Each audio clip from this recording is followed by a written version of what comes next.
Good evening. Ladies and gentlemen, the great American sculptor, Louise Nevelson. Thank you. You nervous, dear? Oh, a little bit. I've never interviewed someone who's dead before. Well, I haven't been interviewed since I'm dead, so we're both nervous. We'll get through it. Go on. Louise Nevelson was born in... Wait. People don't know who I am. Huh? You have to introduce me. I mean, people don't know who I am. People don't look at me and say, look, that's Louise Nevelson. Well, some, probably. Some.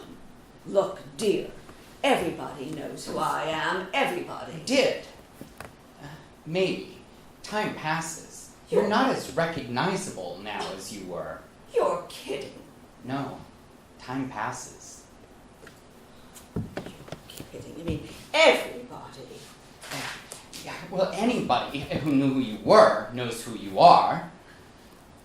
Yes, everybody who knew who you were knows who you are. I mean, who do you think you are?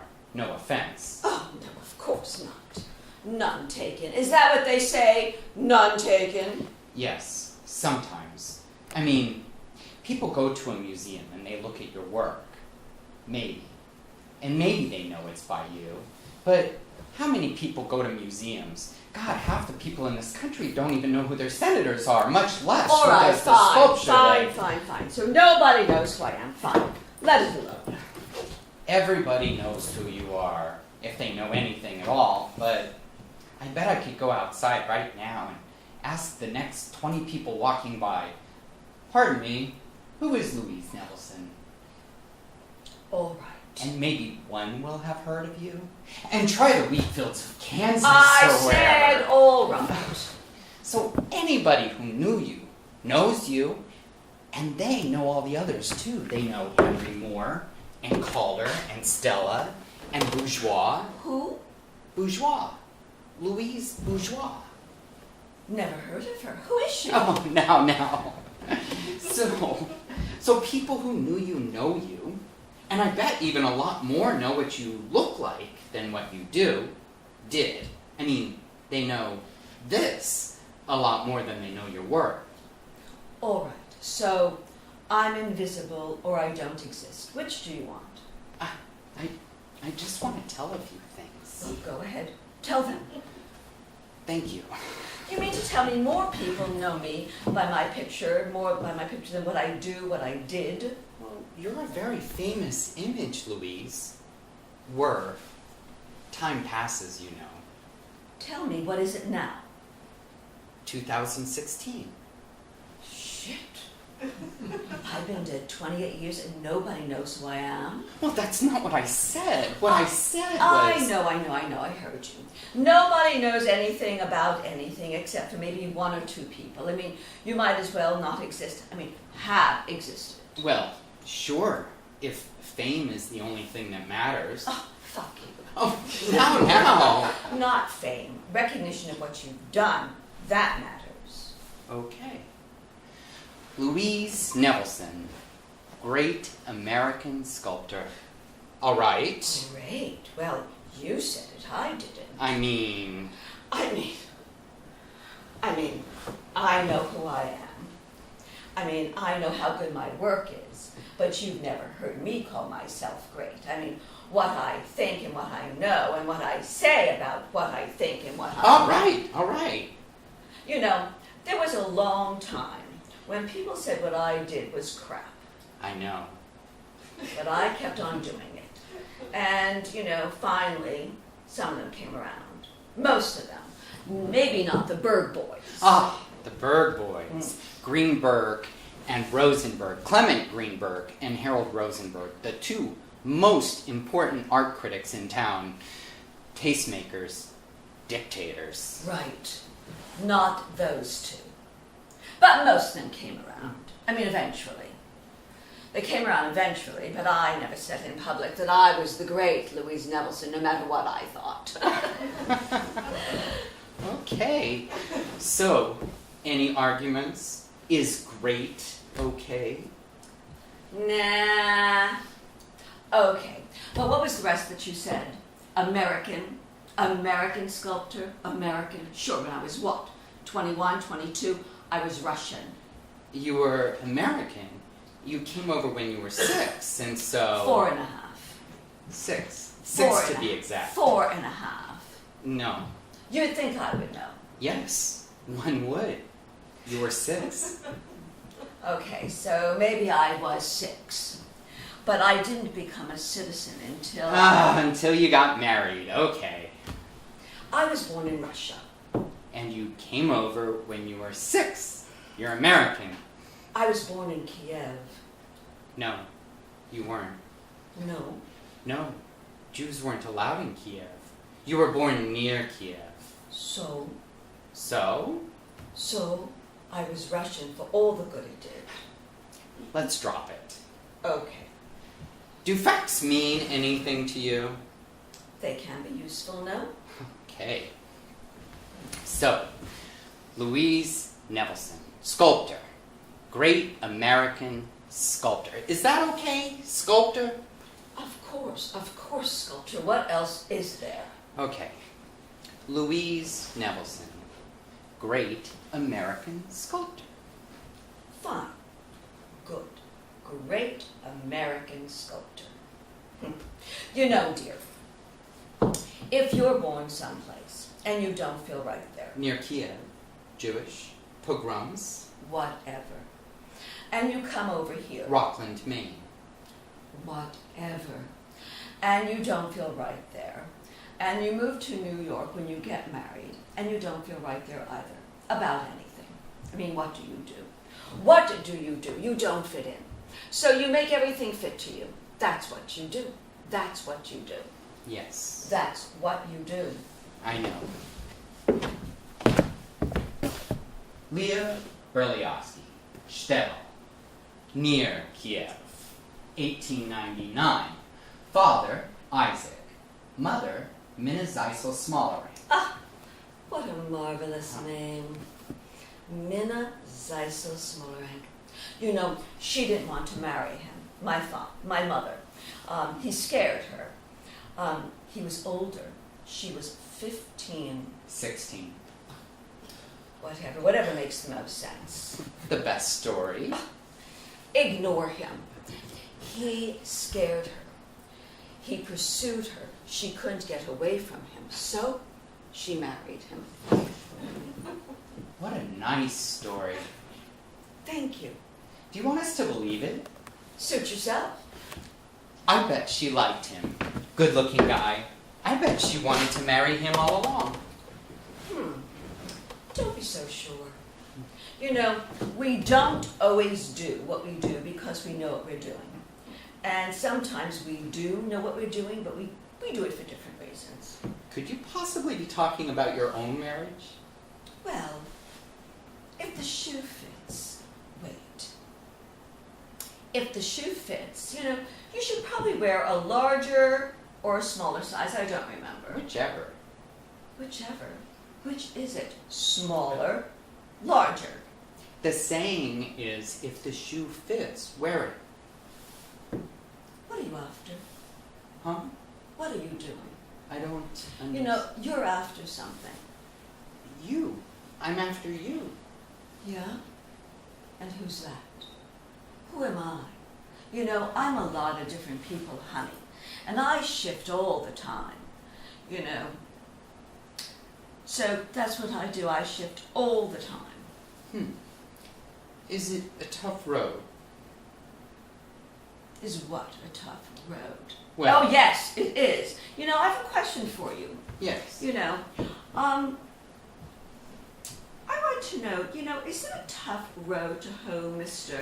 Yes. Yes, and what does it mean? What tough road? You're vamping. I'm what? You're avoiding me. Well, maybe I don't like what you're doing. You know, maybe I don't like what you're after. You're so Russian. You say you're Russian, but you never even spoke Russian. We spoke Yiddish. Yes. Yes, we spoke Yiddish. We were Jews. Yes. We were Jews. We lived in a shtetl. it was Russia. We were Jews. Yes. So everybody kept leaving. Everybody who could. Your father, his brothers. Yes, yes, yes, to America, the land of whatever. You know, we spoke Yiddish. We were Jews. We couldn't even own land in Russia, so why would we speak Russian? And it was better in Maine? In Rockland, Maine? I mean, down into Canada. I mean, down into Maine from Canada. Your father, him and his brothers. Why not New York? Anywhere, probably.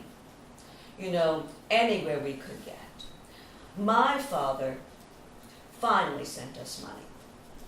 For my mother, for the rest of us. You know, he saved up, he sent us passage. Is it true that when he left you all to come to America, you were so upset you wouldn't speak at all for over a year? Where did you hear that? Well, Maybe, maybe not. Couldn't, not wouldn't. I was abandoned. with your whole family around you, your mother, your brother, your sister, you say that you were... He left me. He left us. He was the one I talked to. Really? You missed him that much? You, 3 years old, or 4, or whatever? Yes, something. I mean, I'm a very shy woman. You know, I am. I'm very shy. Yeah, sure. You know, you don't know anything. He doesn't know anything. Okay, so you're very shy. So you get to Maine. Yes, we get to Maine. And there were maybe 3 other families, all Jews. And the rest were, well, what do you call them? Yankees. Yankees. Yes, Yankees. More persecution. Yes, a little. I mean, you live huddled together. You don't speak English. You feel strange. You know, maybe that makes you a stranger. You feel like one. But you go on and you, what is the word? You assimilate. Yes, you try to assimilate. You learn English. You go to school. You live huddled together, but you reach out. To the Yankees. You reach out to the Yankees. Well, you reach out to who's ever out there. You know that you will never fit in. That you'll always be an exotic. Is that the word? But you go ahead as if you don't know that. You get ahead. You help your parents and you get ahead. And your father does pretty well. Furniture and stuff. What's the old joke? We buy junk, we sell antiques. Yes? Is that the joke? I don't know. And he buys land. Yes, and he buys land. Think of that. An immigrant Jew from Russia could buy land in Rockland, and he worked himself up. And on top of that, You know, why do we have to get into all of this? We were poor. We were cold. We had no glass in our windows. You know, we had to pull ourselves up. You know, my father made the most of it, the most of everything. He worked his ass off. Do you know that he threw me in the ocean to make me swim? He was like that. You know, he did what he did. We assimilated. Nachman became Nathan. Chaya became Anita, and I became Louise. Leah to Louise. But we never changed our last name. Berliowski, that stayed. What did they want us to do, become Berkeley or something? You know, we were proud.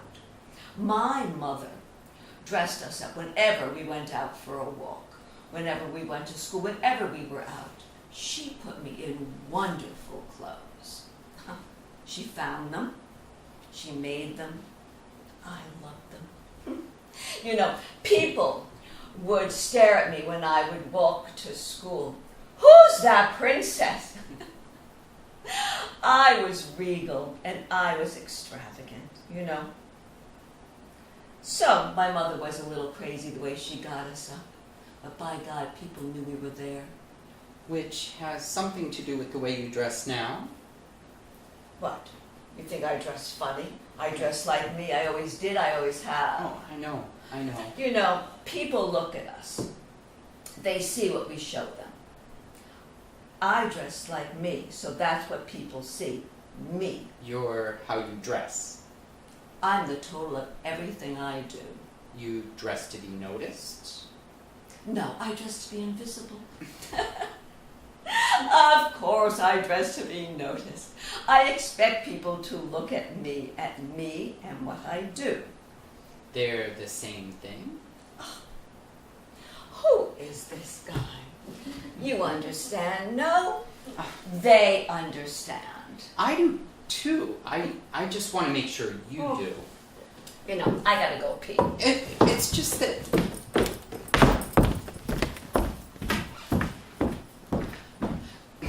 It's just that she's a very complicated woman. What's the old joke? True, if interesting. And what did Blanche Dubois in Streetcar say? I tell what ought to be true. Maybe she forgets. Or maybe she just doesn't care. I think it's a little bit of each. And, well, maybe true isn't what we're after. Or maybe true is what applies. But, as I say, she's a very complicated woman. But life is pretty complicated, too.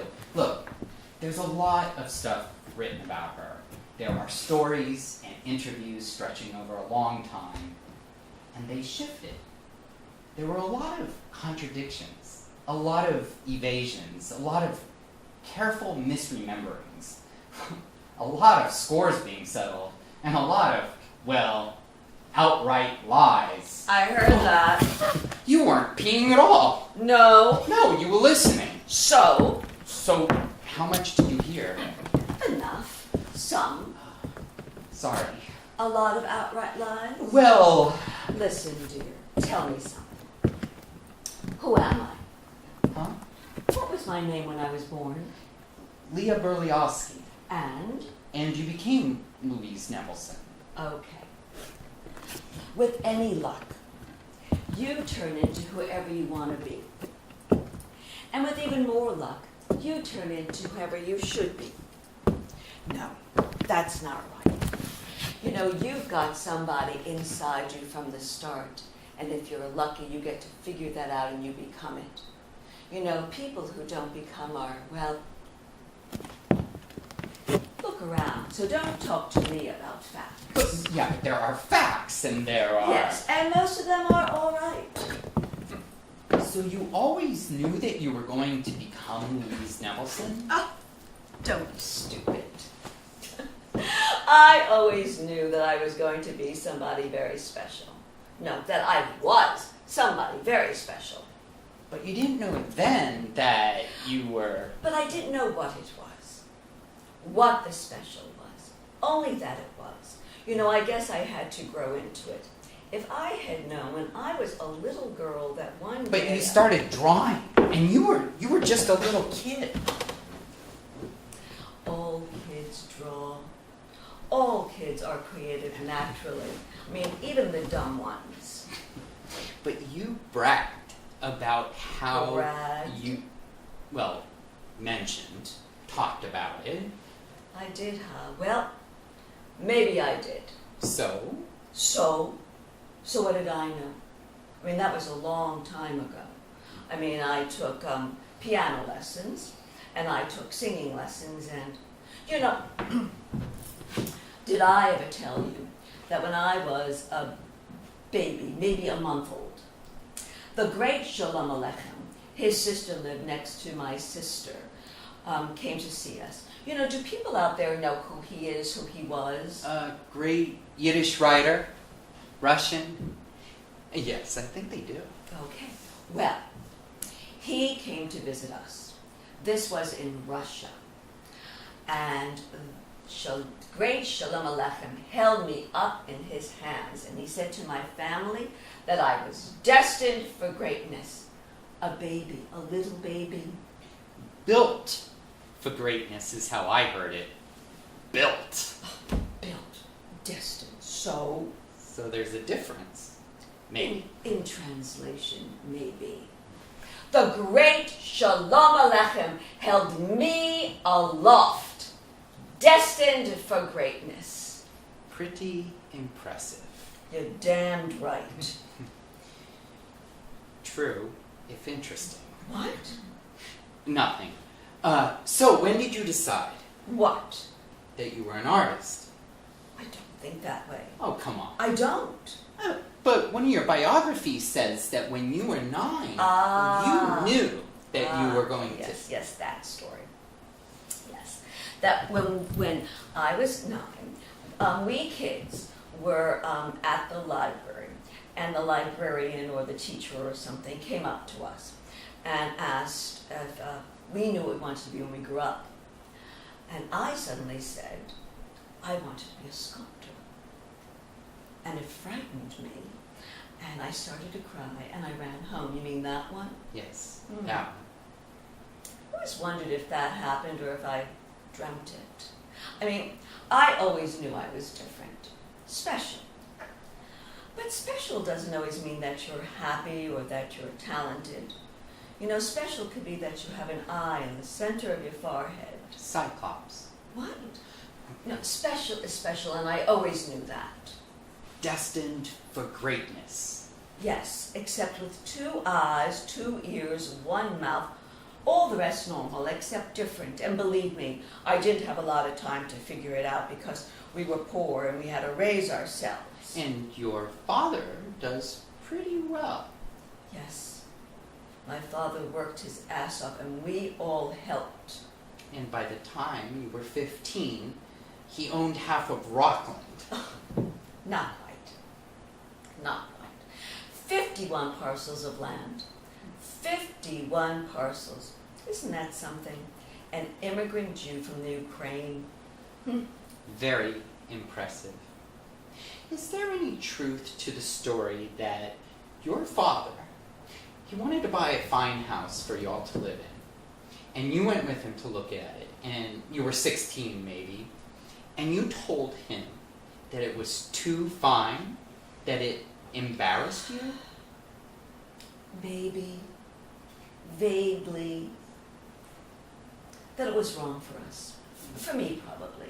I mean, it was too oppressive, too overwhelming. You know, I guess I never wanted anything to own me or anyone. I guess I never wanted to belong to anything or anyone, I guess. Which brings us to the subject of your marriage, I would imagine. So soon? Yes. So soon. Do you want to tell it, or shall I? You can start. Okay. And if what I know doesn't Just get on with it. Okay. And if I don't like the way it's going, I'll fix it. I bet you will. So, you turned into a real beautiful young lady, didn't you? Uh-huh. Tall, great figure, great face. Uh-huh. For all the good it did me. I mean, I was still a Jew from Russia. Do you think any of the girls had me at their parties? Not in their life. It was probably their parents. Yeah, well, maybe. But I didn't have a lot of friends. I'll tell you a funny story. I was tall, as you say, and not bad looking. And my skin wasn't that pasty white so many of the other girls had, you know, what you could see underneath their acne. It was darker and clear and healthy looking. And one day, a mother was walking her daughter to school, and she came up to me, and she rubbed her thumb across my cheek to see if I had any makeup on, and I didn't, of course. It was just me, healthy looking and different. I mean, they didn't want me around. I mean, I was invited to one party once. They had to. It was at a home for the basketball team, and I was the captain of the team, and I was so nervous about being invited that I peed in my pants right there. Oh, Jesus. Did you date at all? No, are you kidding? There was a boy at school, and he was on the basketball team. And I was on the basketball team too. Remember, I was tall and athletic, and one day, a coach or a teacher or something went up to this boy and told him that he should take me to a prom or something. I don't remember. And he said, I don't want to take that Jew. And he wouldn't. So believe me, it wasn't a happy time. I mean, I had my family, my sisters, my brother. The nest. Right, the nest. But sooner or later, birds leave the nest or get pushed out. Yes. Yes, plus, remember my telling you about feeling special and all. I guess I was impatient. You know, there was a whole world out there. And why was I doing all the things I was doing? You know, the art lessons, the piano lessons, the singing lessons, and I was good at them. Good at all the, what do you call them, extracurricular stuff. If it wasn't supposed to turn into something, mean something. Yeah, but a lot of kids do art and stuff, and it doesn't do something for their lives. Yeah, but it doesn't make everyone feel that special as I did. Destined for greatness. Yes, I guess I always knew I had to move on. And away. I loved my family. Sure. I mean, my mother was sick a lot, disturbed, but we loved each other. My father scared me a little, but we loved each other. We'd been through so much. But there was moving on to do. Yes, there was getting to where you were supposed to be, wherever that was. There was moving on, and there was moving up. What? Up. Moving up. Yes, yes, of course, to better oneself. I've read that not all marriages, in the old world as they called it, that not all marriages are based entirely on love. Oh? Yeah, that a lot of sons and daughters married as sort of a moving up in the world. Yeah? Yeah, and that sometimes marriages were, how shall I put it, business arrangements. Yeah, I've heard that. So Miss Berliowski, tell me about the Nevelson family. Don't be funny. Sorry. Tell me about them. Tell me about all that. All that? Engagement, leaving home, marriage, a son, disenchantment. I don't want to talk about it. But I said I don't want to talk about it. It's too important. you have to. I have to. Did you hear this? I have to talk about it. Let me see. You were 19, I think. Pay no attention to him. In 1917, Louise Berliowski met Bernard Nevelson, a Lithuanian Jew, born in All Latvia right. in 18... All right. I'll do it. I'll tell it. I'll tell it. What are we going to have to do? Talk about everything? Every fucking thing? Only what matters. Everything matters. And so, I'll do it. do it. I'll tell it my way so that you'll understand. I had finished school, and I had gotten a what do they call it? A temp job. A temp job at an office, a lawyer's office. A legal stenographer. She actually managed to graduate from school, and she got... Shut up. Sorry. Jesus. Legal stenographer, all right. But it was temp work to keep myself busy, to make some extra money for myself. And one day, this man walked in, a client probably. A client? Oh, I'm allowed to talk? Forget it. This man walked in. He was what? He was around 50. And he was tall and thin and a little balding. And for some reason, I knew he was a Jew. I knew he wasn't from around. And he walked in, and I spoke to him in Yiddish. Right off, just like that in Yiddish. And I was right. He was a Jew. A Lithuanian Jew. And he had chips. I don't know why I knew he was Jewish. I just know things. I have insights, and I trust them.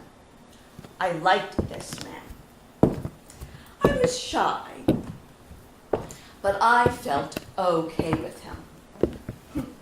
He was what? He was around 50, and there was a kind of electricity between the two of us. I liked him. And he invited me to have dinner with him that night at the hotel he was staying in. The Thorndike, was it? Yes. Thank Thorndike. you. Along with the sea captain he had with him for one of his ships, I think. Now, as I said to you, I was very shy. And here was this older man. And I had never been in a hotel before in my life. And what if he pirated me away on one of his ships? How naive were you? Oh, very. What did your family think of all of this? You going to dinner? You told them. Oh, I'm telling it. They felt okay with it. I mean, here was this older man, and he was in the shipping business, and, you know, I think they checked with the lawyer where I was. Well, forget it. Pretty quick work. What? Nothing. Go on. So this was what? Your first date? It wasn't a date. It was a social engagement. Oh. It was a social engagement, and it was very nice. The food was great. I mean, a little greasy, but good. And it was a hotel, and there was china and mirrors and all, and I was all dressed up, and it was wonderful. I think it was the first time I was a grown-up. And he walked me home to say hello to my family. And the following day, I was told that he left, went back to New York, and he started to write me these letters about his family, about his brothers, about his business, about his ships, about being married, and about how he and his wife were planning to have a baby for the first time. I mean, they hadn't wanted one at first, but now they were going to have one. He wrote me these letters, but I didn't answer him because I was suspicious, in spite of everything he said, because I had read about these robber barons having young mistresses and so forth, and I wasn't about to get into that kind of life, so I didn't answer his letters. And maybe in part because you could barely spell? Some education. And maybe because I was ashamed of my spelling. So, I didn't answer his letters. But a year later, after I had dinner with Bernard and all, he wrote me a letter saying that his youngest brother was coming to Rockland on business with the family, and would I like to meet him? And your whole life changed. Yes, my whole life changed. My whole life changed. Tell about it. It's very weird. I know. No, you don't know. This is what's weird. This is what's so weird. When he, the brother Charles, came to Rockland, he called us on the phone. I mean, we had one, and asked if I could have dinner with him. My mother answered. I wasn't at home, and when I got home, my mother told me that that he called, and I knew that I would marry him. Charles Nelson, 37 years old, 5'4". He really looked up to you. I said, don't be funny. 5'4", stocky, 37 years old, under your brother's thumb. Why ever did you marry him? I don't know. I just knew I would. Sometimes you just know things. It was all wanted, by my family. Bernard, I could tell that. They all wanted it, so I guess I wanted it too. Oh, come on. You, Ms. Free Spirit? It was a way up, a way out. I mean, as I told you, I was very intuitive. And, when something comes up like this, I realize I've already decided without knowing I'm going to do it. I mean, there were lots of reasons, and they all came together, and I knew that he would ask me to marry him, and I knew that I would. Marriage at first sight. Amazing. Right there at dinner. It was that simple. That simple. That simple? Well, whatever. A way out, a way up. Sure. So you had dinner with him, this stranger, at the same hotel? I think so. Maybe. I don't know. So you had dinner with this short, plumpish, balding man, nearly twice as old as you, and he asked you to marry him, and you said yes. Yes. Before dessert? What? No, during. And you said yes. Yes. Even though it was Bernard that you were attracted to. We did that. He was married. Still, you said yes. Yes. What did you see in him, this Charles? A passport, maybe. You understand, no? A way up, a way out. We were immigrants. I wasn't even a citizen. And here was this rich Nevelson family saying that I belong with them, that they wanted me to be a part of their life in New York. You know, maybe it was that simple. Were you around in 1920? No, Were you ever an immigrant? no, Were you ever a Jew? no.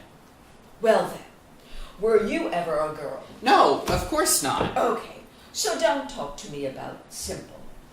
You know, there were lots of different reasons, and they were all intertwined. You know, he doesn't understand anything. Right. So you were suffering up there in Rockland, Maine. Not and suffering, for Christ's sakes. It was all right, I guess, for most people, but I was very special. And your family probably wanted it, Sure, they wanted it, too. too. And so your whole life changed. Yeah. My whole life changed into a pile of shit. Wow. What?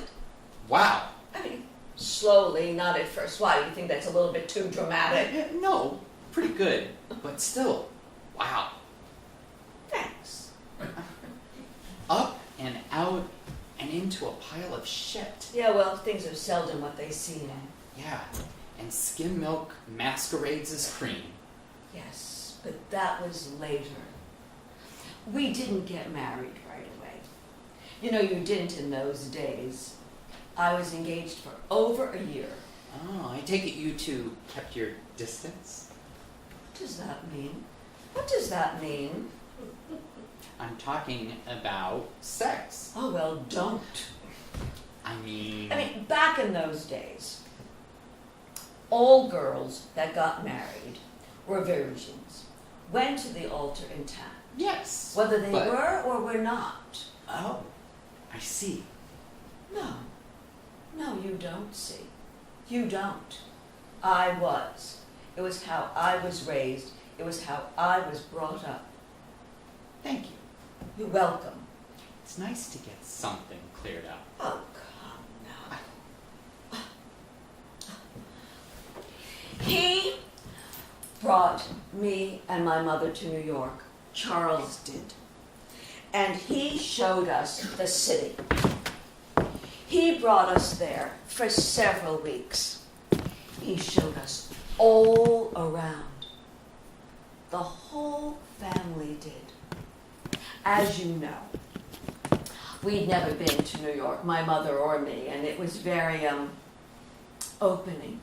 The great buildings, the stores, the places where people lived, the concerts, the museums, the opera, and the Statue of Liberty, the water, and the sky, and this wonderful, oversized thing.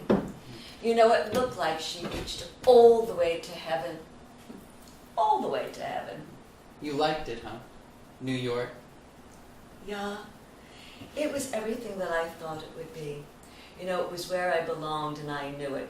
No matter what, it was where I had to be. You know, I moved there and lived there for my life. I went to Europe later and it was wonderful. But New York, that was it. That was really it. Great. So, eventually you did get married. Oh, yes. At the Capri Plaza in Boston, halfway between New York and Rockland. I figured everyone could go halfway. And I wore a wonderful lace dress down to my ankles, and I wore a huge pink hat. You must have looked great. Yes, I looked great. I think it was the pink hat. Wasn't there a problem with the engagement ring? Oh, yeah, in a way, yes. You didn't like it? Well, it was a perfectly nice 1-carat diamond ring. Bought at a good store. So? So, the Nevelson family had a lot of money. And I wasn't a tiny little thing. I mean, you could barely see it. I mean, big girl, big ring. Everything in proportion. Exactly. Everything in proportion. But the big rich Nevelson family had the feeling that ostentation was vulgar or something. But still. Still. I mean, it wasn't like I wanted a big ring to show off or whatever. I don't even wear rings. It was the principle. Yes. Cheap little What? ring. Cheap little ring. It still burns me up. Tisk, tisk, tisk. Tis, tis, tis, right. So, you did get married. Yes, we did get married. And we went to Havana on our honeymoon. Tell me about Havana? You want to know about Havana? Nice city, great people. it. No, your marriage. Ah, so you do want to talk about sex, don't you? Isn't he something? Well, not if you don't. Oh, right, not if you don't. Oh, yes, you do. Okay, let's get it out of the way. Sex and I were fine together. I liked sex. I mean, once I understood what it was about. I mean, I did think it was a little bit strange, a man bouncing up and down on top of you like that, but it was okay and I had my share. You know, I have a list of your supposed lovers. I bet you do. I bet he does. It's quite a group. Listen to him. You know that list? You probably have people on there that I've never even heard of. And some should be on that you don't even know about. You know, sex is fine. Sex is splendid. But there's some stuff that goes along with it that no one should have to put up with. Yes. Yes. Ownership. Possession. For sex, you get possession of someone. You get to tell them what to do, how to live. No, thank you, sir. And Charles? Charles tried to what? When Charles and I got married, he promised me a kind of life. Yes, we would be married, but I was supposed to be able to go on with my life, with my studies, with my painting, my piano, my He singing. promised you? Well, maybe I thought he promised me. Maybe that's what I had expected. So maybe I thought he had promised me. Well, marriage is a contract. Yes, yes. But it doesn't give you ownership. You know, you don't own somebody just because you married them. You know, I tried to fit in. I tried to do all the stuff he wanted me to do. You know, the social engagements, the parties, the domestic arrangements. Wife of the rich man. Dress up, go out, be by his side all the time. The wife. Well, you married. I wanted my own life. You know, I wanted to grow into somebody. I didn't want somebody to tell me what I could do and what I couldn't do, what looked proper and what didn't look proper. And you married into a society that was that. Yes, that they wanted to control everything I did. I tried. I played the game, but it wasn't me. You were expected to fit in. Yeah, to a lot of things I didn't want and didn't need. That's life. Oh, right. You know, I would look at myself in the mirror. The big gilt mirror in the front entrance where we lived on Central Park West. And I would look at myself, all dressed up, ready to go out. You know, fine dress, long fur coat, hair, all done up. And I would look at myself and say, who's that? Who's that woman? You look. I didn't recognize myself. You must have looked great. Oh, yes. Yes, the woman in the mirror looked great, but who was she? And then. And then I got pregnant. How did I do that? How'd I let myself do that? Charles was the father, of course. Of course Charles was the father. What do you think I am? Well, there were rumors that there were affairs. Yeah, well, I heard them, read them too. But that was later. Later. It was Charles and me, good, faithful wife. Huh. It never occurred to you that you might get pregnant? I guess not. But. I mean, it wasn't something that I ever wanted. I mean, so I guess I never thought it would happen to me. Or maybe I just forgot didn't to. drop it. Okay. So here I was pregnant and I didn't want to be, and And you didn't. what? Try to get rid of it? Yes. It never occurred to me. Never. Okay. I mean, in Okay. spite of what it did to my mother. Pregnant, 4 of us kids, you know, we became her whole life. And look what it did to her. What did it do to her? I don't want to get into it. She was a good woman. Okay. So you were going to have a baby. Oh, yes. I mean, that's what was expected, wasn't it? Big, strong girl, strength in the lines. I've read that you insisted on having a cesarean. Big, healthy girl like you. Yeah. You know, the shrinks could have had a field day with that one. Did have. Right. Did have. So, I didn't want this baby. And I was a rotten mother. But I loved him. Mike. We called him Mike. Myron Mike. Yes. You were a rotten mother, weren't you? Okay, all the stories. Well, about how you almost let him drown at the beach. A tiny baby, you walked away and left him. Okay. And how a couple of years later, you almost backed over him with your car. He was playing and you almost backed over him. Yes. And how he was slow learning to speak because you wouldn't talk to him. Yes. Yes, all the stories. I mean, don't you understand? I was going down. I was going under. And so were the Nevelsons.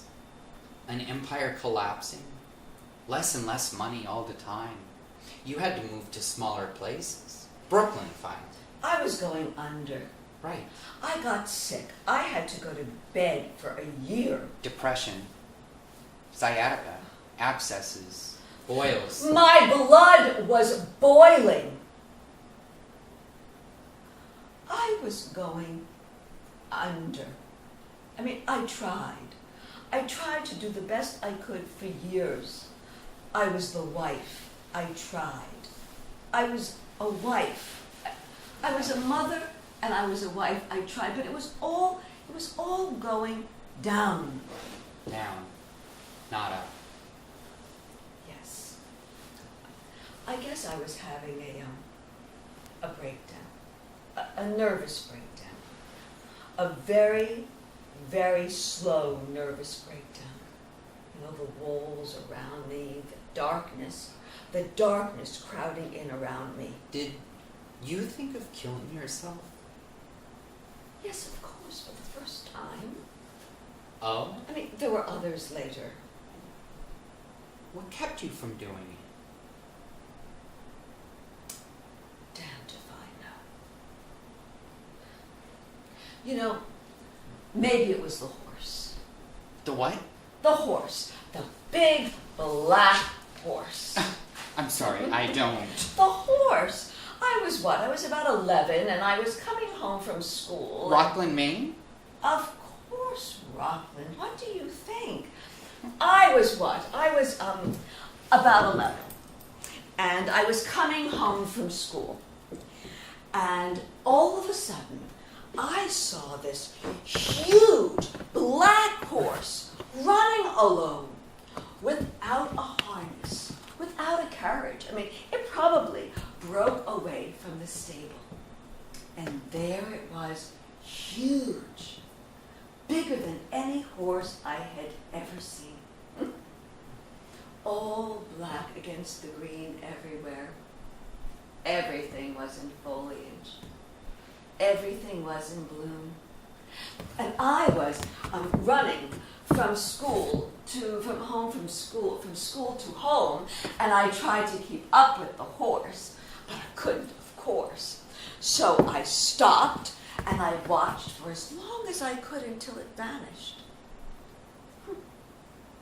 I'll never forget it. You know, nothing ever affected me that way before, ever. My goodness. It was free.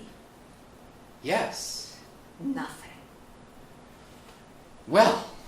Except for maybe when I was 15. And I had a neighbor, and she had a relative visiting, a boy. And this boy was known to be a good-for-nothing. He was slender, and he had a kind of decadent look about him, even though we were about the same age. And he had blue eyes. Blue eyes. And I remember looking into those eyes and seeing depths I've never seen again. My goodness. Is any of this true? What? The horse. The big black horse. Is any of this true? Forget about the boy. Is any of this true? Well, what do you think? I don't know. It's interesting, isn't it? True, if interesting. What? The horse, the boy. True, if interesting. Ah. All true. The black horse, all true.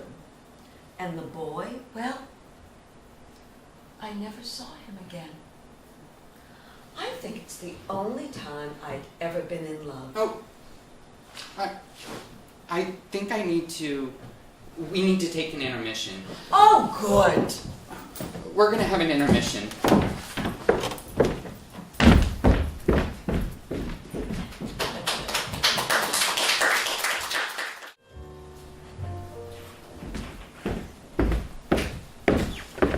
Welcome back. If you're wondering why I called an intermission back there when I did, it was, well, very simply because I was getting confused. And I wanted to think about some things, get a little unconfused, a little less confused than I was. Look, I've heard that story about the black horse before. I've read it. It's in at least 2 books. But in each time, it's not a quote. It's a retelling of what she said happened, what she said the event was. I mean, it's not a report. No one was there. Each time, it's a slightly different report of what she said happened. It's troubling, you know? You have someone who, well, put it this way. If you say things enough, people believe it. And it might be true. But when you have someone who you know makes things up, and admits to it, and is probably proud of it, well, then the weirdest thing happens. What's true what's really, really true gets kind of an edge about it. It kind of wears what's really, really true and what's embroidery and what's just slightly misremembered, no intention. The outright lies, they're different. They're calculated. They're usually done for a reason, to disprove a fact or to make everything a little ambiguous. And does this get us anywhere? Well, maybe it does. If you like quicksand. You know, you really are something. Every time I start talking about you, in you sneak. Do you wait until I get close to the point that I'm trying to make and then you just... No, I come back in when I'm finished doing what I was doing.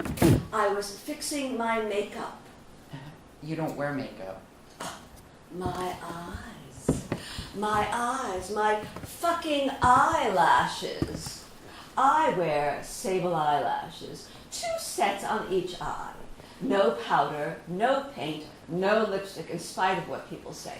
Just 2 sets of sable eyelashes. Why sable? Why sable? Are you crazy?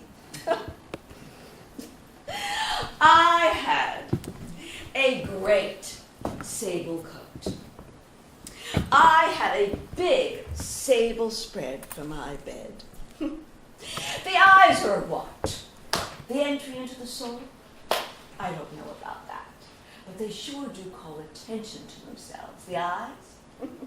If you're wearing 2 sets of sable eyelashes on them. Did you ever try 3 sets? Oh, sure. Sure. Everyone thought I could keep my eyes open, and everybody thought I was asleep. I mean, standing up, walking and talking, dead asleep. So you wore them when you worked, not just socially. Socially? What socially? I wore them all the time. When I got up in the morning, if I got up in the morning, if I didn't spend the day in bed, all day, all the week maybe. Drinking. Is this about the drinking? The binges? What drinking? What binges? Isn't he something? Who the hell do you think you are? You know, you gotta be real careful with these types, these interviewers, you know, especially if you're dead. You know, they'll take all sorts of liberties. Drink. I think we'll talk about it another time. Later. Talk about what? What were we talking about? Okay. Now, where was I? In the morning, when you got up. If you got up, if you weren't for some reason Okay. spending the week. Yes. What I always did was look pretty. I never went anywhere I didn't look pretty. I mean, when I was a little girl, when I was married, all through the bad stuff, I always looked pretty. I mean, what if someone sees you? You go to a party, you look pretty. You go into your art studio, you wear your Levi's, and what a wonderful lace shawl, a jockey's cap maybe. Nothing special, but pretty. And always the eyelashes. And always the eyelashes, the focus. And that started when? I don't know. All that was later. I want to get back to where we were. And where was that? The collapse of the marriage. The nervous breakdown. We did all of that, didn't we? I want to pick up from there. You mean you want to go over it all over again? Jesus! No. Make some sense of it. Well, good luck. I want to try. Suit yourself. And what was all that stuff I was hearing? About the horse, what was true, what wasn't true? You mean all that stuff again? The horse, yes. Black. Yes. Black. I The black knew, horse. yes, and I knew I would never forget it, and I guess I knew I would never catch it, I guess. Metaphor. What? Is that the way you were thinking when you were 11? Metaphors. You were thinking in metaphors. And I knew I would never catch it, etc. Is that the way you were thinking when you were 11? I don't remember. Do I? All right. But what about the boy? Who? What boy? The boy when you were 15. The decadent boy with those eyes that you looked into. Those blue eyes. And what did you say? And I remember looking into those eyes and seeing scary depths, which I never saw again, ever, anywhere. You're ever. adding. Yes, but still, depths you never saw again, ever? No, never. I thought you didn't care about the boy. No. But you did, didn't you? I don't remember. Do I? Did you love him? Louise? What? The boy. Did you love him? I only saw him that once. I mean, what does love have to do with it? I don't know. What does love have to do with anything? Talk to me about love, Louise. Who did you love? Really love? You know, you don't know anything about anything. I loved my family. I loved my friends. I loved Mike? Did you love Mike? Of course I loved Mike. He was my son. Of course I loved him. I was a rotten mother, I told you that. I didn't want him, not him. I didn't not want him. I loved him. But I guess I never wanted to be a mother. I never wanted to be Held down? whatever. He was a good boy. I don't know how he ever forgave me. I sent him to live with the family. In Maine? Yes, of course, Maine, in Rockland. And he went to good schools. They took him back twice. His father did. He persuaded my family to let him put him into Jewish schools in New York, and he hated it. Both times he hated it. He was a good boy. He grew up okay, strong like his mother. And he took up art, didn't he? He became a sculptor. Yes. Isn't that something? You know, he did sculpture on the weekends, and his structures were furniture and art. I kept one of his pieces in my bedroom on Spring Street. It was wood. It looked like a woman, a cubist woman. He was good. As good as his mother? What? As good as his mother? Don't be silly. Why did you make me say that? Well, because you have no mind of your own. You'll say just about anything anyone wants you to. You don't think before you speak, and... Because you tricked me. Mike's art was good. It had integrity. He was a good son. A lot better than I deserved. He made a good life for himself, for his family. He was a good, steady man, and he put up with me. With me. You know, can we please get on to something else? Okay. I mean, come on now.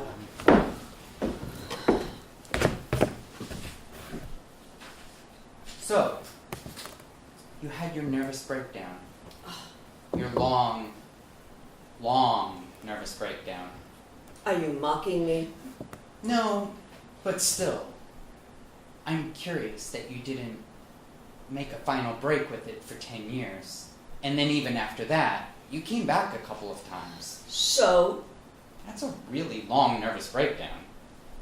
look, don't you know anything?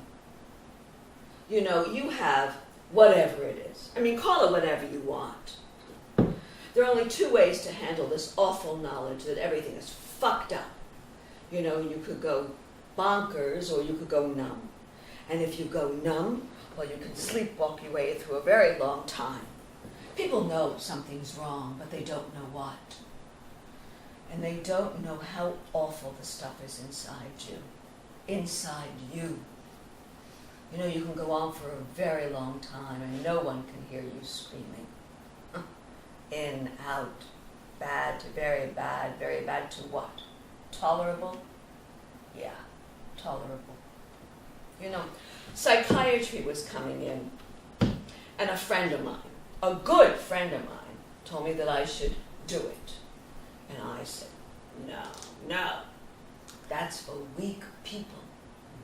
I'm good, strong stuff, and I'll get through it. And I did. I did get through it. Eventually. Come on. 10 years. You know, sometimes you scream so that they can hear you. Sometimes you scream so that they can't. 10 years, yeah. Piano lessons, singing lessons, drawing lessons, shopping lessons, the whole time. Ah. You heard all about that.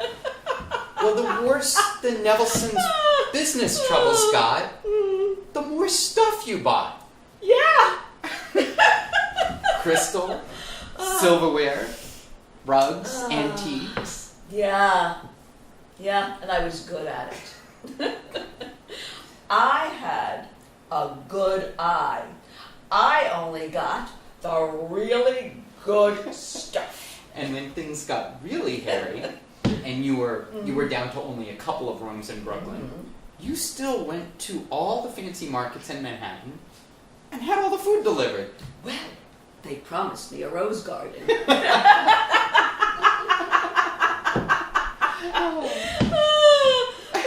You should have gone into analysis. Oh no. I knew what I wanted. I just didn't know what it was. It might have helped. No. But I did learn a couple of things along the way. I mean, eventually. Some later than others. But what I learned most was this. You got to do it yourself. Try to stand up. And if you find you can't stand up straight without crutches, go out and learn how to make crutches. Make your own. Very good. Thank you. How did Charles take to all of this? The lessons, the shopping. Oh, we fought all the time. Stop shopping! You're driving me into the poorhouse. Stop ignoring Mike. Myron. Right, Myron. Who are you fucking? Believe me, it wasn't a good time. You almost made me feel sorry for him. For who? Charles. The whole damn bunch of them. Well, I guess I wasn't very easy. Were you? What? You mean did Charles have a point? Yeah. I mean, did Were the you? little fat bald man have a point? You're not nice. Yeah, well, I never claimed it. You know, did Charles have a point? Was I sleeping around? Yes. Well, wouldn't you like to know? As a matter of fact, I would. Yeah. None of the books about you Well, say you anything. decide whatever it is that you want. I mean, who goes around talking about their sex lives in public? A lot of people. Yeah? Well, I'm not one of them. Whatever there was, if there was anything, didn't help and it didn't hurt. No boy with the blue eyes, the deepest you'd ever seen, or whatever. Lay off of him. No deep blue eyes, no nothing, probably. Okay.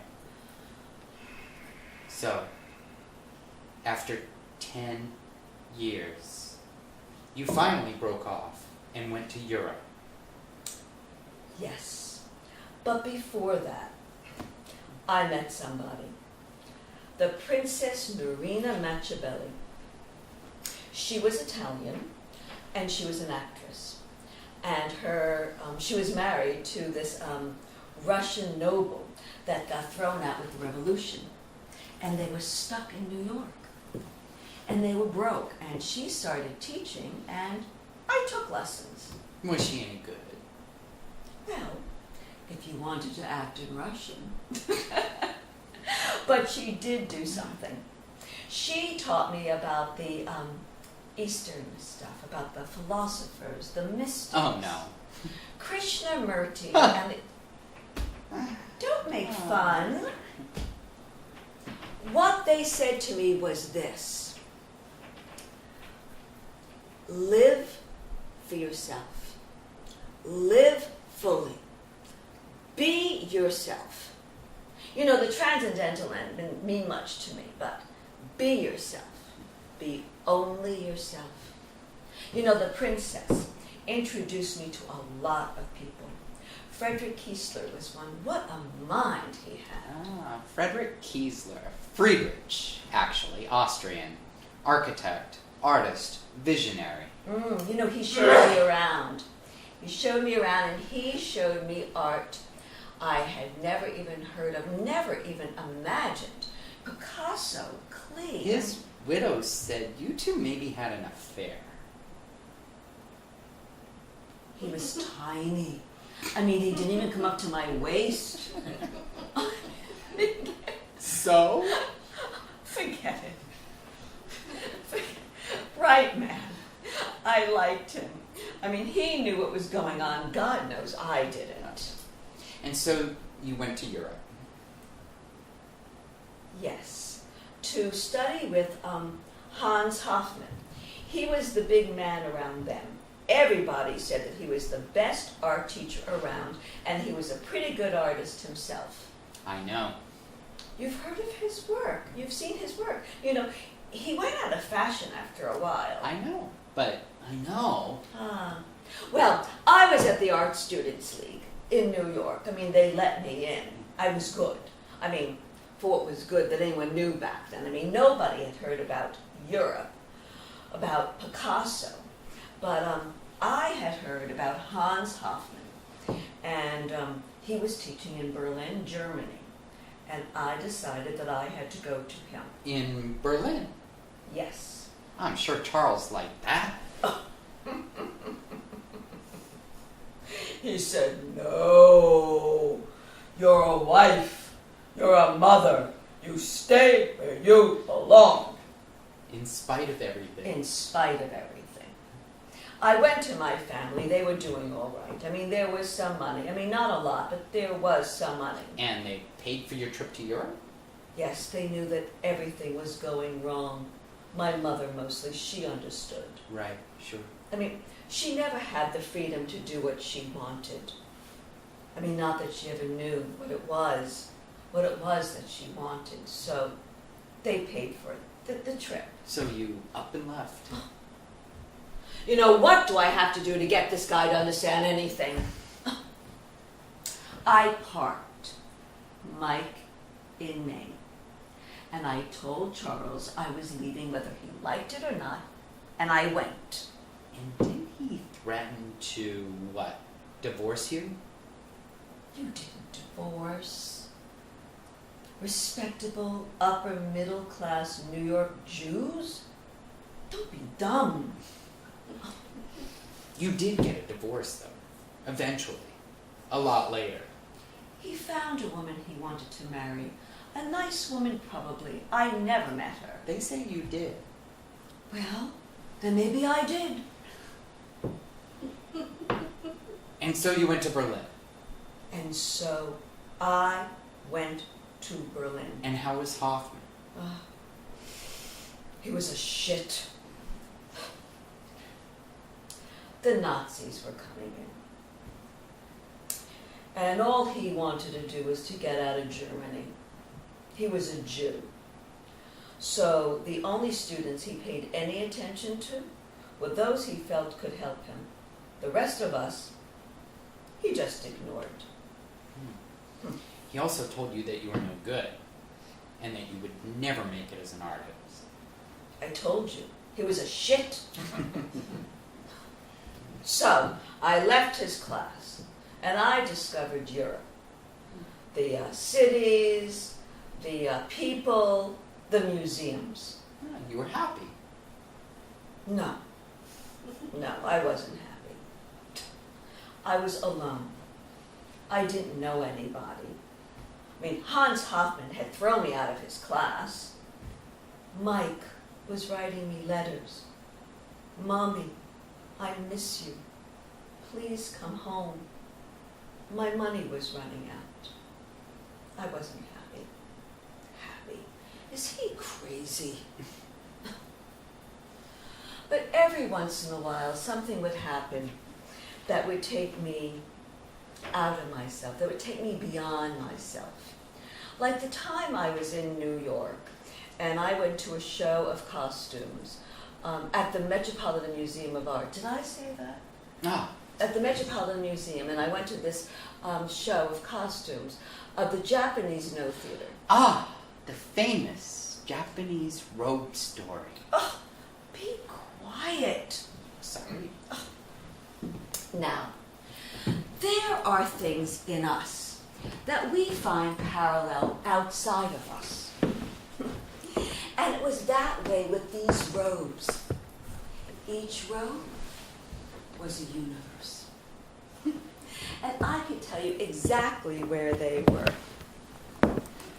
The exhibition was on the south side of the balcony. And the mannequins didn't have any heads. And I went upstairs and I took a look at the forms and then I looked at the material. Some of the cloth was gold with medallions. And the cloth was so finely woven, the likes of which I'd never seen before. And the medallions were gold. So it was gold on gold.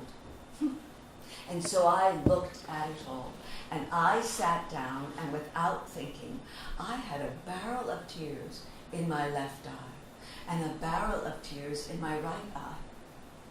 And then my nose started to run, and so there was another barrel of that. And then I wanted to go to the bathroom, so there was another barrel there. Everything opened up. And I knew, and I said, my God, life is worth living if a civilization could give us something like that. So I sat, and I wept, and I wept, and I sat, and I went home, and it gave me a whole new life. A whole new life? Well, a little bit of light. You know, sometimes things happen, and they change everything. And you don't know why, but you do. You do know why, but it's somewhere inside. A moment of revelation. Oh, don't be pretentious. Yes, you have them. You have these. I had some. Doesn't it happen to you too? These moments? Yes? No? So they are moments of revelation then. Yes, yes.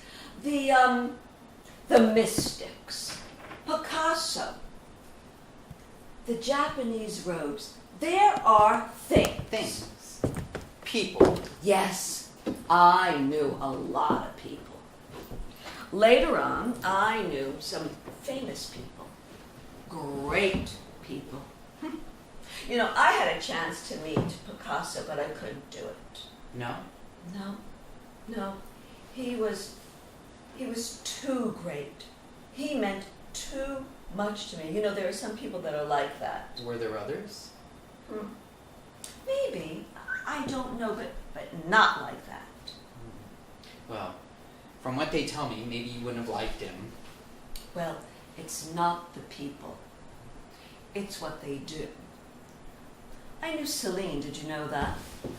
The French writer? The Jew hater? The Nazi? Well, you see? He had a great mind, and he taught me a lot, and he wanted to marry me. And I said to him, why is it that you Jew haters always want to marry Jewish women? Go away. And so off he went.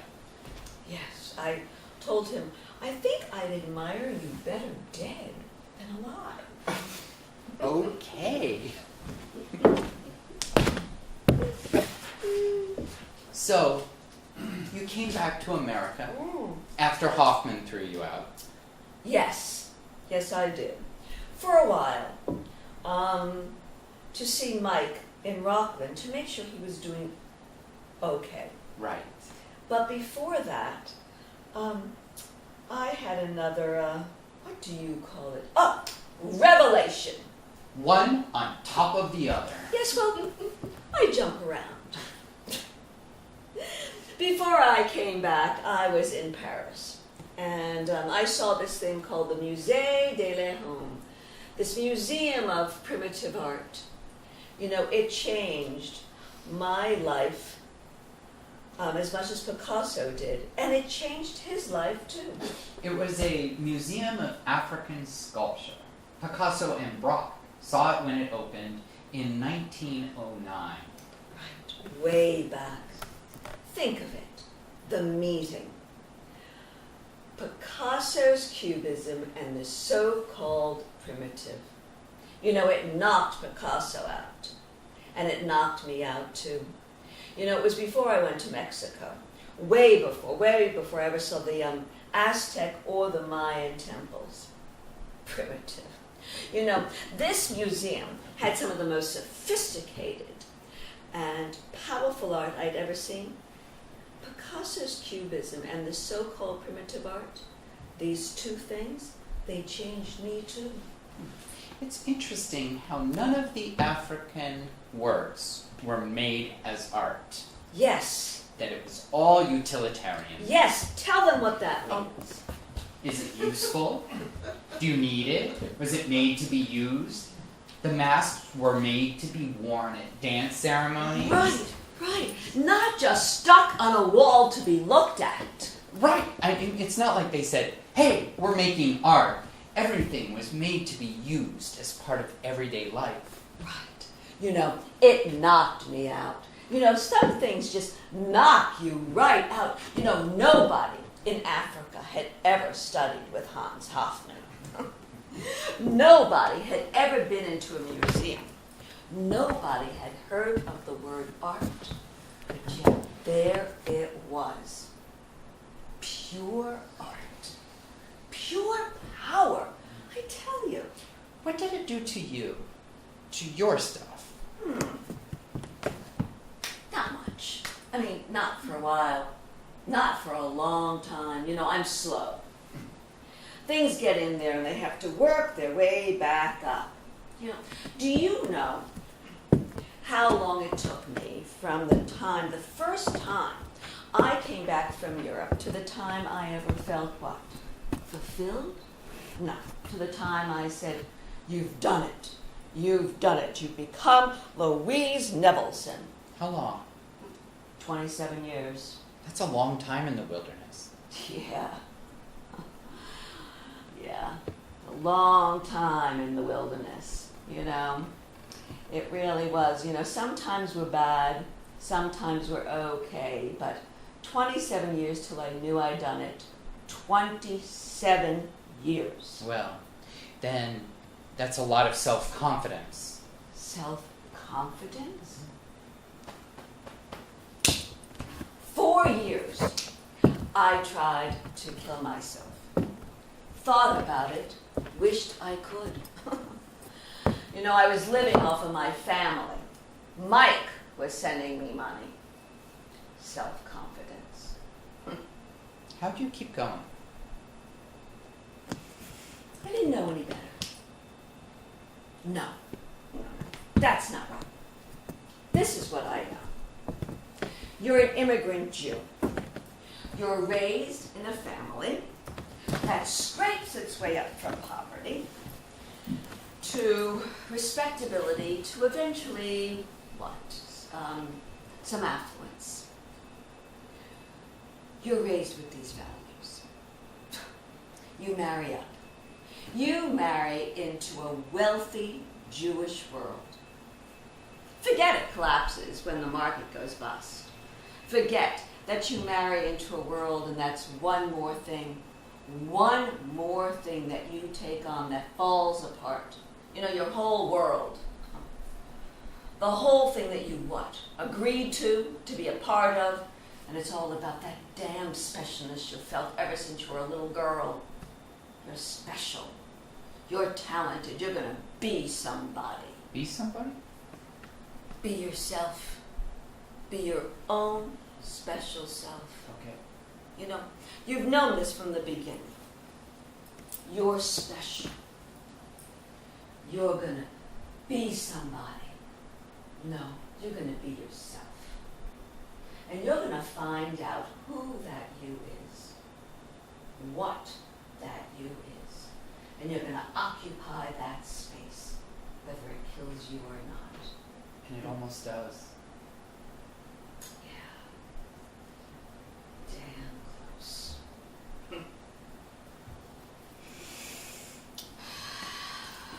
You know, I was humiliated.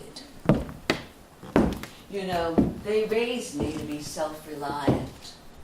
And here, I was practically begging for food. And the marriage, you know, arranged or whatever, what did I do to that? You did what you had to do. Yeah.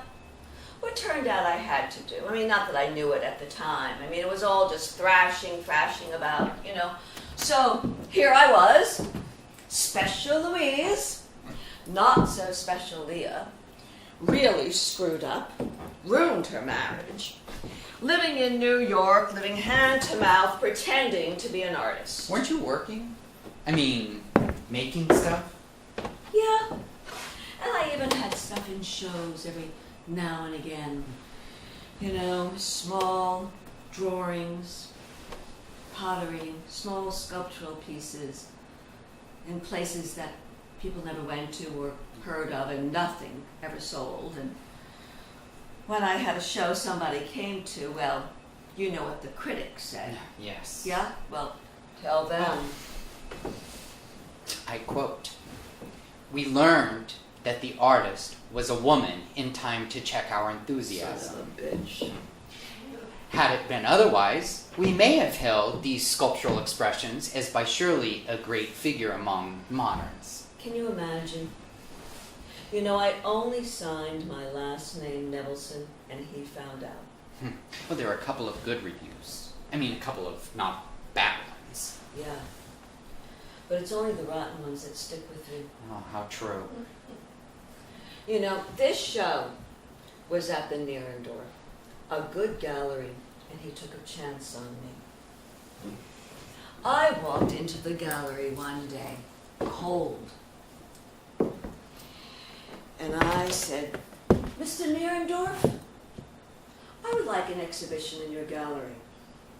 And he said, "Well, I don't know your work. I don't know who you are." And I said, "Well, you can come and look at my work." And he did. He came to where I was living, and he looked at my work very thoughtfully. And then he said very quietly, "You can have a show in 3 weeks." Did you think someone else had canceled? Never look a gift horse in the mouth. Not even a big black one? Very funny. You can have a show in 3 weeks. He took a chance on me. It's the first time he had ever had an American artist in his gallery. Well, that was something. Yeah, big deal. He sold nothing. He gave me a show the following year, and then he died.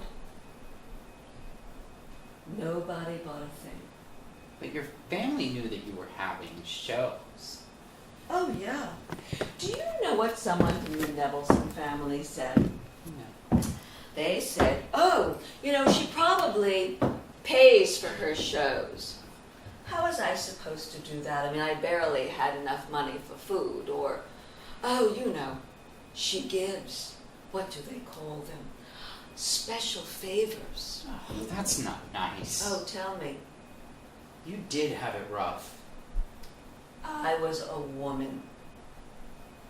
I had a show, another show, I don't remember where, and, you know, paintings and sculptures, and nobody even said I wasn't a man, and still nothing sold. Nobody bought a fucking thing. And so they sent it all back to me. And so what was I supposed to do with it? So I took everything that they sent back to me, plus 100 more paintings, and I took them off their stretchers and I burnt them. And then I took my sculptures and I destroyed them. And I gave my tools to Mike. All my sculptural tools. Maybe he could use them, I thought. Huh. It wasn't a good time. It was a long, bad time. Did you ever think you were no good? I don't know. No, I don't think I ever thought like that. But I did think that maybe I would never get to where I could. You know, to that space I knew I was supposed to stand in. Occupy. Right. Occupy.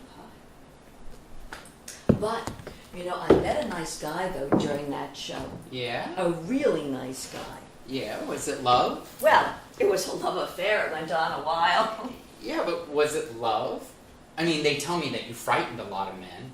They thought they wouldn't be up to you. Yeah? Well, sure, you were tall and beautiful and Yeah, a little crazy. well, maybe most weren't up to me. But I had a few in my time. Well, let me put it to you this way. I am not Emily Dickinson. But I'm talking about love. Well, you learn after a while that there isn't room for everything. Pity. And if you're really good, you learn the difference between being alone and lonely. You've never been lonely? Oh, sure, I was a lot. I mean, before I figured out who I was. Not since. As I said to you, there wasn't room for everything. I mean, I had a lot of men, a lot of lovers. Well, some, all very interesting people. Even a few art dealers? I had had enough of little fat bald men. I liked real men. I mean, maybe a little younger than myself, but real men. You know, you learn a lot about sex from dance. Did you know that I studied dance for more than 10 years? Yes, I knew. Martha Graham.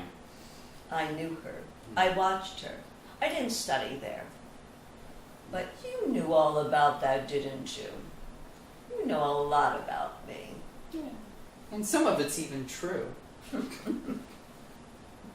You know, you learn a lot about your body, what it's capable of, what it needs from dance. Sex is good. It's healthy. It's healthy and it's nourishing. You know, I really did. I thought that sex was great. I mean, in its place, when it was needed, when it was useful. Like so much else. Like so much else. You never wanted another child? Oh gosh, no. I screwed it up the first time. And after that, there just wasn't room. Meaning? You know, how many times do I have to tell him this? Meaning, I didn't know who I was yet. So there was no hand for me, for anyone to take a hold of. And when I knew, well, it was too late, or I was too set. You're tough. You're damned right. A survivor. You know, nobody's going to do it for you.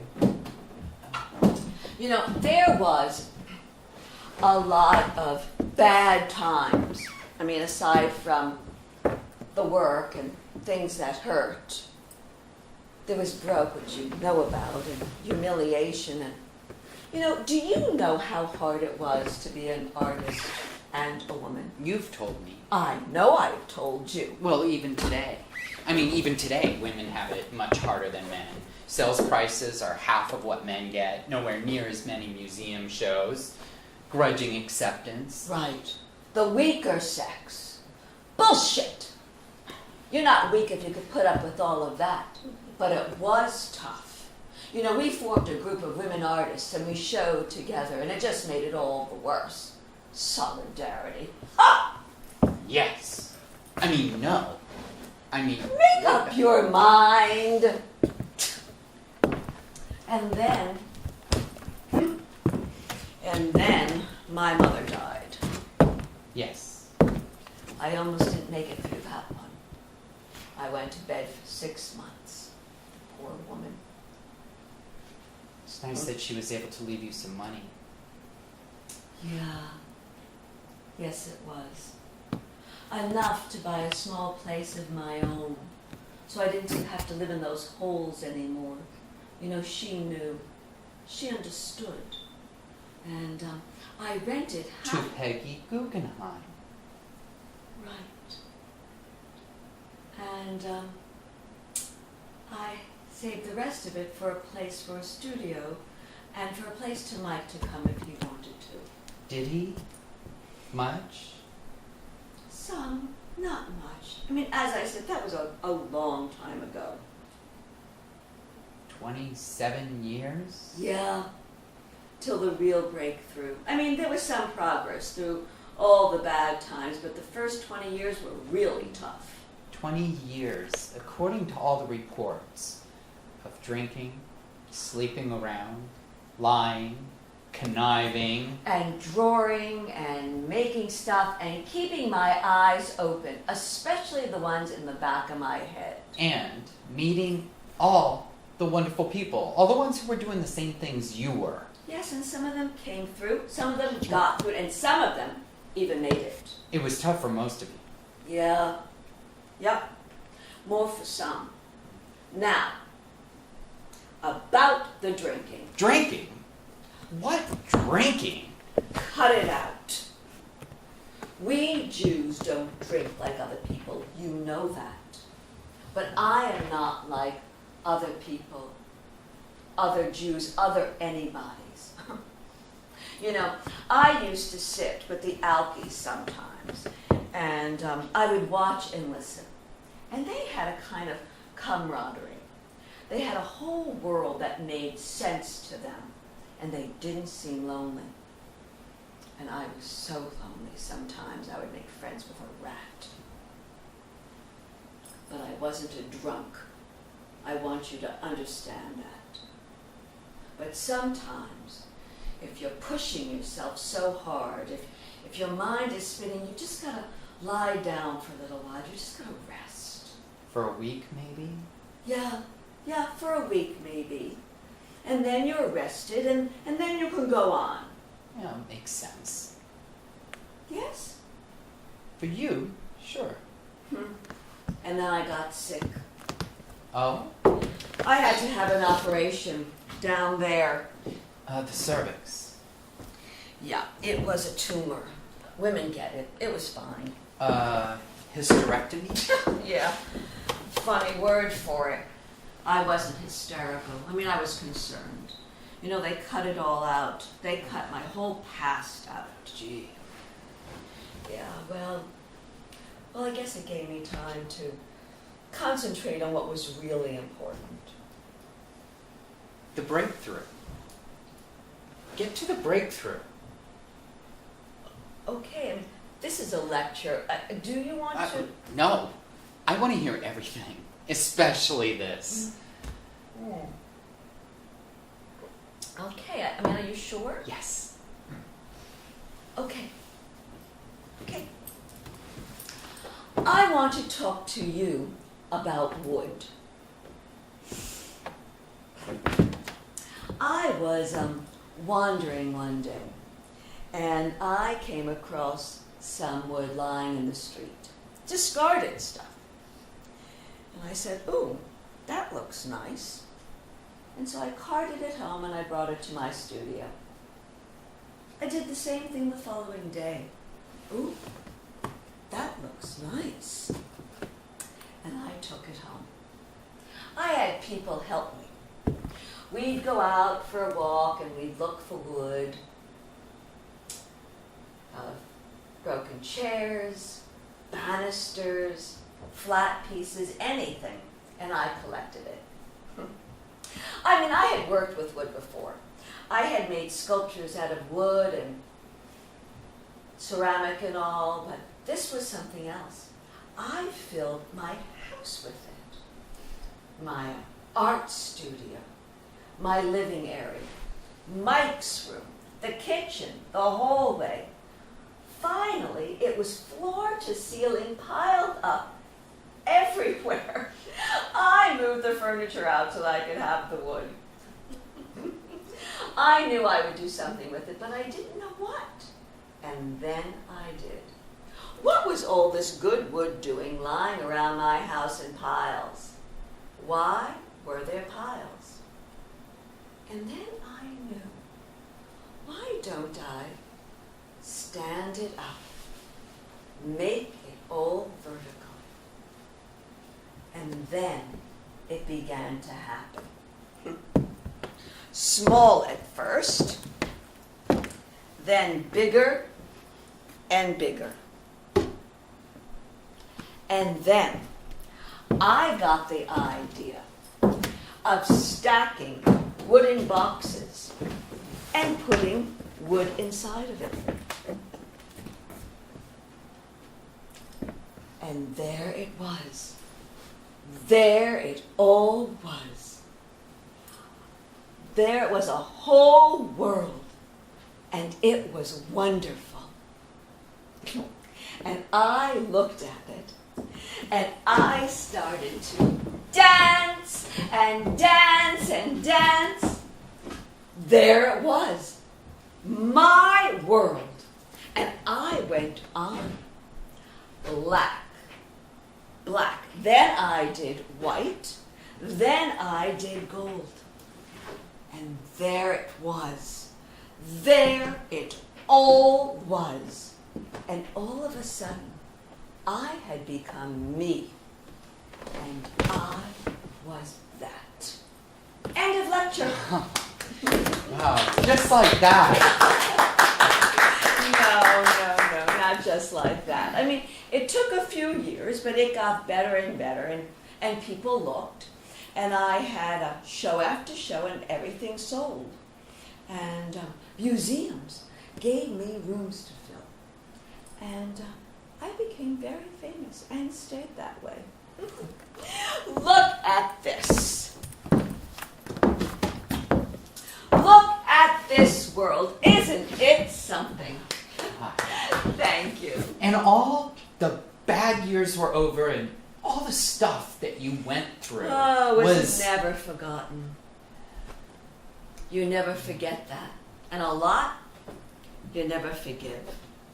But if you come into yourself like I did, if you finally find that space you occupy, then you go on. You don't bask in it. You know, they want you now. You're famous, and they're throwing around words like great and magnificent, and so you go on, you work even harder, and you turn the world into one huge Nevelson. And it was fucking wonderful. You know, and what was wonderful was what I had always known would happen deep inside of me, if I could only find it. If I could only just hang in there. I'm glad you did. Yeah? Me too.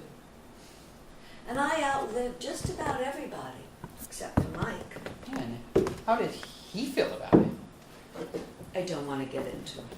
But I said I don't want to get into it. It was complicated. Mike and I had problems. I don't want to get into it, and he was happy for me. Leave it.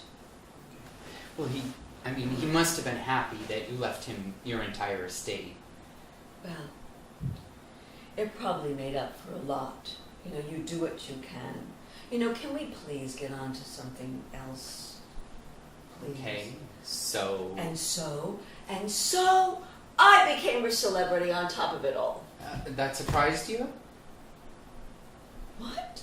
You didn't work at it? Listen, dear. You learn to use everything that you can. You know, if I was going to be at an opening for one of my shows, I would dress up really fine so that people would know that I was there. So people couldn't not notice you were there. Look, there she is. There's the artist. There's Nevelson. Never hurts, I suppose. Well, as I said to you, I wasn't Emily Dickinson. That was about sex. Yeah, well, that's about everything. A lot of people said you were overdoing it. Sour grapes. What did you need? You had money. You had fame. What did you need? Really need? Friends? No, not really. Love? No, not really. Well, what did you need then? Really need? Wood. Yes.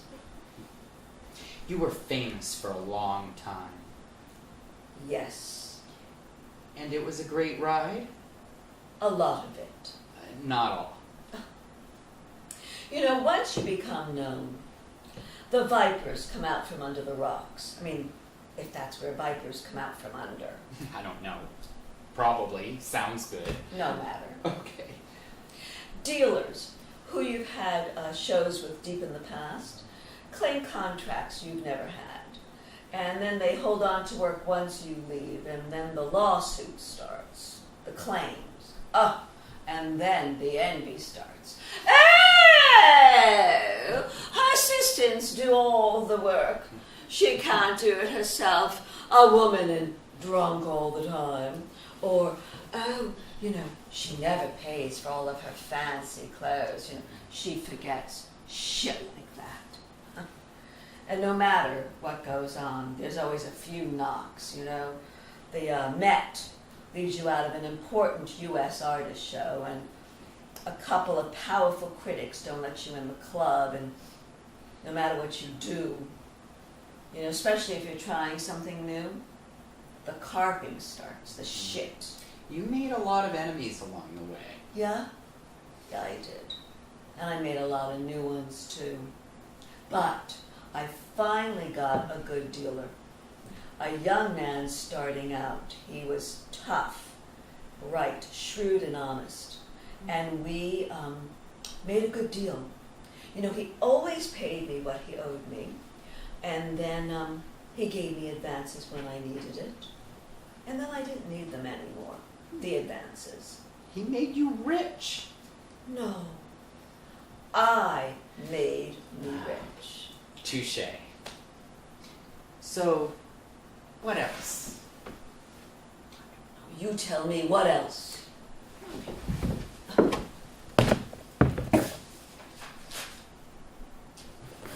Were the depressions all gone? Did the week-long lie-downs ever stop? The drinking? No, not on your life. You know, there would always be something that would come along that would throw a monkey wrench in there. You know, I guess I really didn't change all that much when things got better. I mean, it just became more tolerable. And then there was death to think about. You know, dying. I didn't think that concerned you much. It didn't. But when you get into your 80s, you know, you think about it more. Oh, but still, what a ride! You know, a lady informed me once. This was, a few years before I died. She was a journalist, and we were having a discussion about things I collect. A big collection of American Indian bowls and robes. And she said she heard that if I was reincarnated, if I was reincarnated, but if I was reincarnated, that I wanted to come back as an American Indian because I loved everything American Indian. So she wanted to know if I still felt that way. So she asked me what I wanted to come back as. And you know what I told her? No. I said I wanted to come back as Louise Nevelson. Oh, much better idea. Is that a comfort? Isn't it? I don't know. So, eventually, you got very sick. Yeah, I sure did. I smoked. I smoked a lot. I smoked all the time. Well, thank you for not smoking now. Do the dead smoke? Do the dead have cigarettes? Is the cigarette lobby that big? Whenever I was conscious, I had a cigarette in my mouth. They showed me a photo album, and there wasn't one picture of me that I did not have a cigarette in my mouth. Don't smoke. Yeah, lung cancer. Which they removed. They gave you radiation. Yeah. They said it was all better. Yeah, yes, and it was for a while. And then the headache started. It had, what is the word? Metastasized. Right, it had metastasized. And it came into my head, and I went downhill pretty quick. You were 88. Still. It was a great ride. I heard a funny story. Yeah? Well, cheer me up. It's just that when you were in the hospital the last time, and somebody came to visit you in the hospital, and she said that she didn't have to ask where your room was. That everyone in the hospital already knew. I remember. And when she came to your room, there was your name on the door. As big as life. Louise Nevelson, in capital letters. As big as death, maybe. I remember. And you had them take your name off the door. Yeah, well, there was no privacy anywhere. And do you remember what you had put up there instead? Occupant. Yes. Occupant. And then you died. And they say you fought it. They say you fought it really hard. Yeah. Yep, I did. It was very painful. You know, it always is in a losing battle. You were cremated. Oh, sure. If I had been buried, somebody would have tried to put up some sculpture or something that I would have hated. There's a rumor that when you died, the nurse tied your big toes together. A primitive ritual? No. So what? So that my soul couldn't escape from between my legs? Do you believe that? People will say anything. Search me. Tie my toes together. They held a big memorial service for you at the Metropolitan Museum. Did they? There were 250 people there. A lot of your friends spoke. I wish I'd been there. So, it was a great life.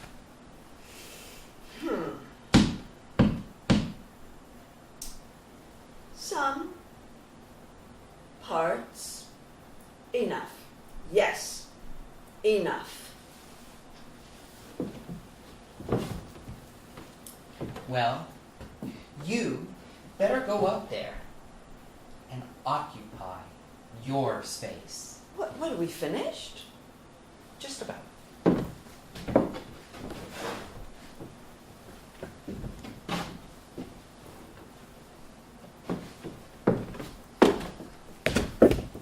Ladies and gentlemen, the great American sculptor, Louise Nevelson.